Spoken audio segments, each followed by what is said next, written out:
One question that I'd really like to hear from you about is how to properly pronounce what many Americans say as akua'ba, but that's not correct.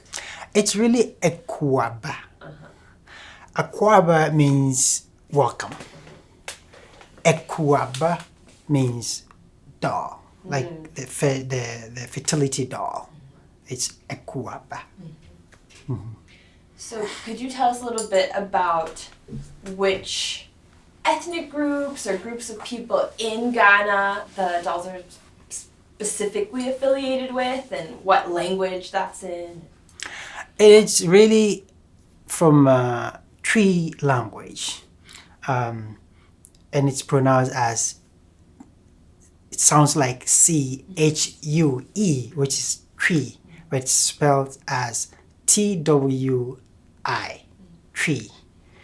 So it's primarily from that language by the Ashanti people in Ghana.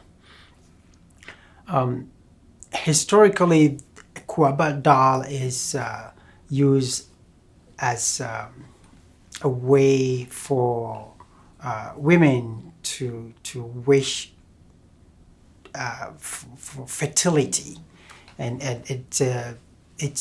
it's kind of spiritually aligned with the beliefs of the people in the Ashanti group, that if they want to have children, they use that as a symbol of that wish to have children, and that eventually, for some reason, it happens that they would have real children. Why, for you, do you think that so many tourists and foreigners are really interested in those dolls? What do you think they see in them?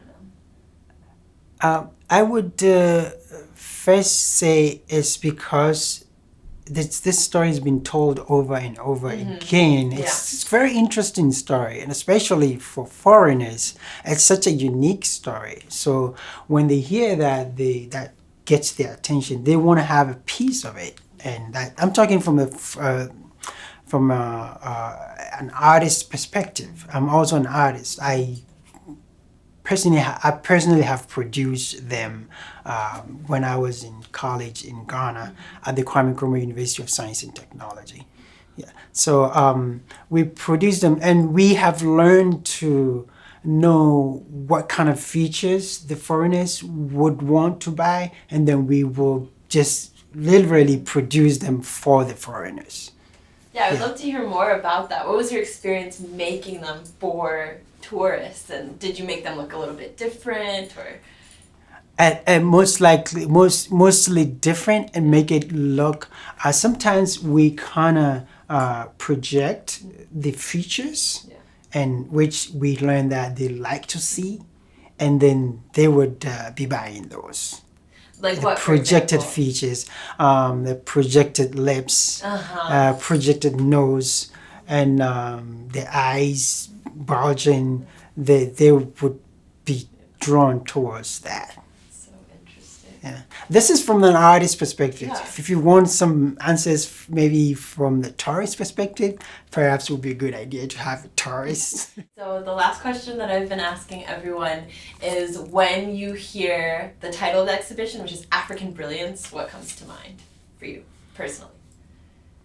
African Brilliance is, I thought about it as, oh, this is a showcase of what Africans are capable of producing.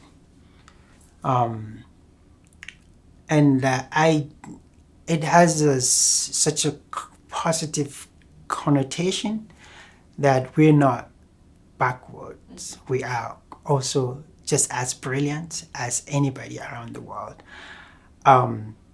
Except that some of the times we don't have as much opportunities as other people have around the world, especially in the Western world, in the Americas.